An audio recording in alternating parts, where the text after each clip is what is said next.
বেগুন দিয়ে ট্যাংরা মাছ খেতে কিন্তু দারুণ লাগে। তো আমিও রান্না করে ফেললাম বেগুন দিয়ে ট্যাংরা মাছ। এখানে বড় বড় সাইজের ট্যাংরা মাছ আমার ছেলেই নিয়ে এসেছিল। আর ট্যাংরা মাছের পেটে কিন্তু সবকটা মাছের পেটেই ডিম হয়েছিল। মাছগুলো ভালো করে কেটে ধুয়ে নিয়েছি। নুন, হলুদ আর একটু সর্ষের তেল মাখিয়ে কিছুক্ষণ আমি রেখে দেবো। দুটো বেগুন আমি কেটে রেখেছিলাম, কড়াই দিয়েছি তেল, বেগুন দুটো কিন্তু হালকা করে আগে ভেজে তুলে নেব। বেগুনগুলো ভাজা হয়ে গেছে, বেগুনগুলো এবার আমি তুলে নিলাম। আর সেই তেলেই আমি দিলাম মাছগুলো, সব সেই তেলেই ভাজা করে নেব। এই ট্যাংরা মাছ খেতে আমার ছেলে মেয়ে কিন্তু খুবই ভালোবাসে, কিন্তু মেয়েটা আর কোনো কারণবশত আর খায় না।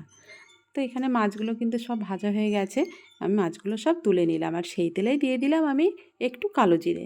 আর তেল কিন্তু দেখো খুব বেশি দেইনি, এখানে একটা পেঁয়াজ কুচানো দিয়েছি, আর দিয়েছি এখানে আদা, কাঁচা লঙ্কা আর একটু জিরে আমি পেস্ট করে রেখেছিলাম, সেই মশলাটা দিয়ে সুন্দর করে কিন্তু কষে নিয়েছি।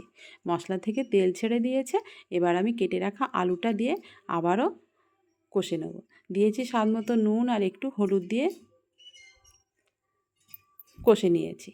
আর মশলা যত বেশি সুন্দর কষানো হবে তরকারিটা কিন্তু তত সুন্দর লাগবে খেতে। এখানে কষানো হয়ে গেছে, দিলাম একটু কাশ্মীরি লঙ্কার গুঁড়ো কালারের জন্য। এবার আলুটা দিয়ে আবারও একটু আমি কষে নেবো। এবার দিয়েছি কিন্তু জল, আর জলটা কিন্তু গরম জলে দিয়েছি।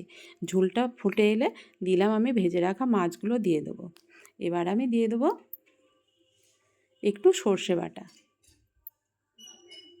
সর্ষে বাটাটা ঝোলের ভেতরে দিয়ে দিলাম।